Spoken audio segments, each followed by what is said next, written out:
York, waar je in deze Net 5 special een kijkje krijgt achter de schermen van Sex and the City 2. Ook praat ik met onder andere Sarah Jessica Parker en Cynthia Nixon. If you look at yourself, Cynthia Nixon, which one would you be? Definitely Miranda. Yeah? Definitely Miranda. And I've even taken some of those quizzes, and absolutely Miranda. I'm always the Miranda. My well, friends I'm call glad. me. I'm glad. Really interesting. Yeah. I think you're such a combination, though. Which one would you be as Sarah Jessica Parker? There's probably a little bit of Miranda in me and a little bit of Charlotte in terms of just sort of more conventional desires and choices, and a little bit of Carrie. I think the one that I would never be as bold to even a life I wouldn't really contemplate living is Samantha. I could just, it's just, that's so radically different. Yeah. Richard, isn't that Richard?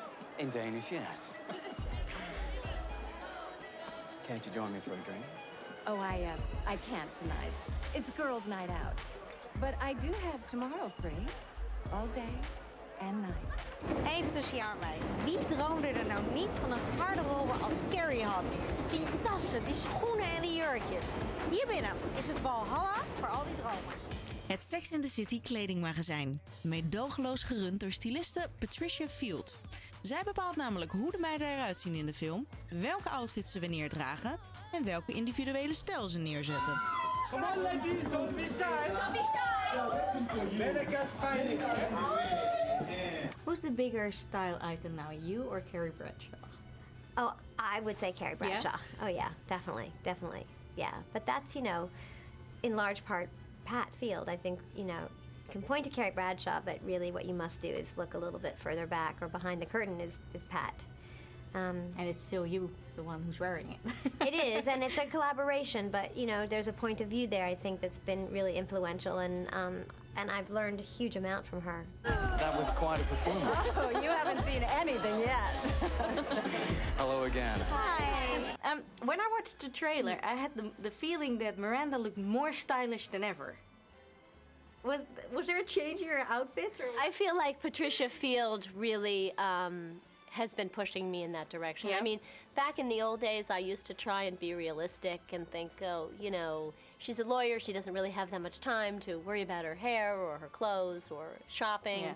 And I think just, Pat has finally gotten me to give up after all these years. And Pat's thing is like, Miranda, she earns a lot of money and she loves her clothes and she spends it. How did this even happen? I thought they hated each other. It's like musical chairs. The music stopped, and they were the last two left standing. Just when you thought everyone you knew was too old to get married, here come the gays. Pat thinks outside the box, and that's what we love about her. She's not like any other costume designer I've ever worked with. And she had some quite creative ideas, especially for our trip in the movie.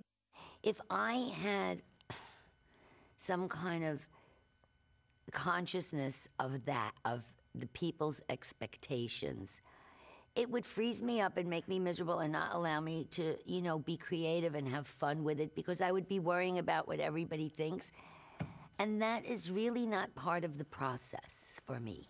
Tell us a bit how it works with the fittings. Do you have like one day where you try everything on, or is it something that goes... I think before the film, generally I had like 3 fittings. Okay. But the fittings are many. I mean, the fittings are like 5 hours. Okay. You know, so it's a lot. You try things on. You try on racks and racks and racks of clothes, and Pat puts things together with a pin here and a hat here and gloves and a bag, and then you go and you fill in the holes. You know, sometimes there's, well, obviously that dress we don't have here. We'll go back to it, and then sometimes, in retrospect, you know, you go back and you say, Pat, I know you talked me into that outfit, but it's just too crazy. Could we look for something else?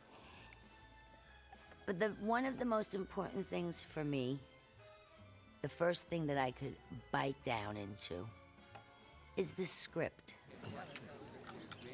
Wow, that's a whole lot of help. How many are you working there? 44. I'm on the one-a-day Fruity Pebbles plant. Women our age shouldn't joke about vitamins.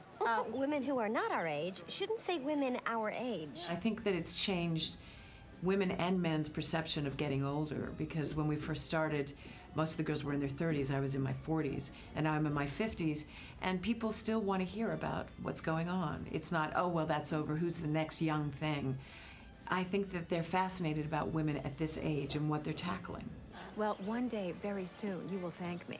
I am leading the way through the menopause maze with my vitamins, my melatonin sleep patches, my bioidentical estrogen cream, progesterone cream, a touch of testosterone. She's the hormone whisperer. I am.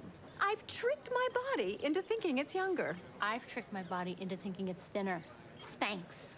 And I'm telling you, no hot flashes, no mood swings, and my sex drive, it's right back to where it was. Really? Hadn't heard. Het brein achter Sex in the City is Michael Patrick King. Alles wat de dames meemaken, bedenkt hij. En dat niet alleen, want hij produceert en regisseert de film ook.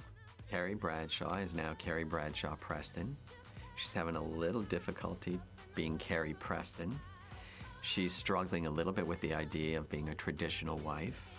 She's wondering what that means to her and her work.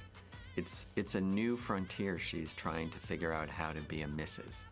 when she spent her entire life and her career being a Miss. Happy anniversary. Now? Yes, now, before I'm lulled into a coma by your light Milanese fare.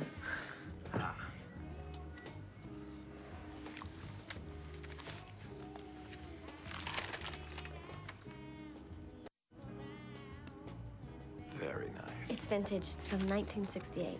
The exciting thing for me when I was writing this was to try to figure out happily ever after and what that means.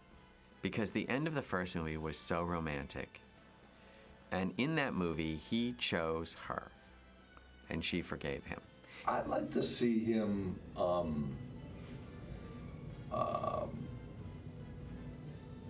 I'd like to see them go on a grand adventure, Carrie and Big. You know, I'd like to see a little more of the sort of comic situations that they have to get in and get out of as a couple. They complement each other very well. I'd like to see what they're like traveling together.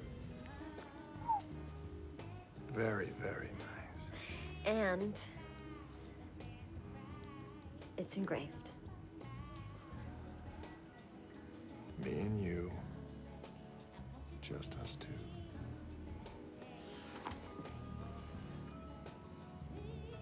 Your gift is in the bedroom. There better be something in there I haven't already seen. Michael Patrick really listened to the women in his writing room, and he really listened to the women in his life about what is it like to be a woman, a single woman in the workplace, a single woman dating, a single woman trying to get pregnant and she can't get pregnant. You don't want kids? Well, no, we love them. It's just not for us. So, it's gonna just be you two? But she does have a new book coming out next month. Great. What's it about? Marriage. There are Charlottes out there that pay particular attention to Charlotte's choices, and Charlotte's choices are left her job to become a stay-at-home mom and married. And she married a man that was not her original idea of a man, and that can be very, her Prince Charming wound up to be the love of her life. So that's a very, I'm sure a lot of women out there respond to the idea of being a mother and marrying somebody that you're surprised you fell in love with. I thought it was, of course, the perfect continuation of her short storyline. I always feel that way about what he comes up with, though. I've never disagreed with him about where she needs to go. En waar kan ik deze Sex in the City special nou beter beëindigen dan op de trappen waar het ooit allemaal begon? Carrie's vrijgezellenappartement. 12 jaar geleden begonnen hier alle avonturen voor de 4 meiden. Maar ja, hoe gaat het nu verder met ze? We start out in Manhattan and we catch up with where the ladies' lives are, and nothing is shockingly different in the beginning, which is great, I think. Everyone's just living their lives and trying to make all their relationships work. I used to love going to work, and now I'm sick at the thought of it. Here.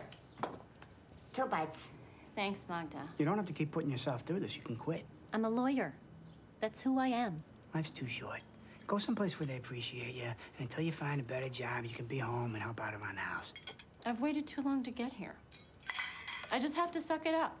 Yeah. She's having a terrible time at work, and it's really thrown her for a loop because, you know, she never knew if she wanted to be a mother. She never knew if she wanted to get married. But the one thing she knew she was and should be was a lawyer, and now that part of her life has just, she's got a ball.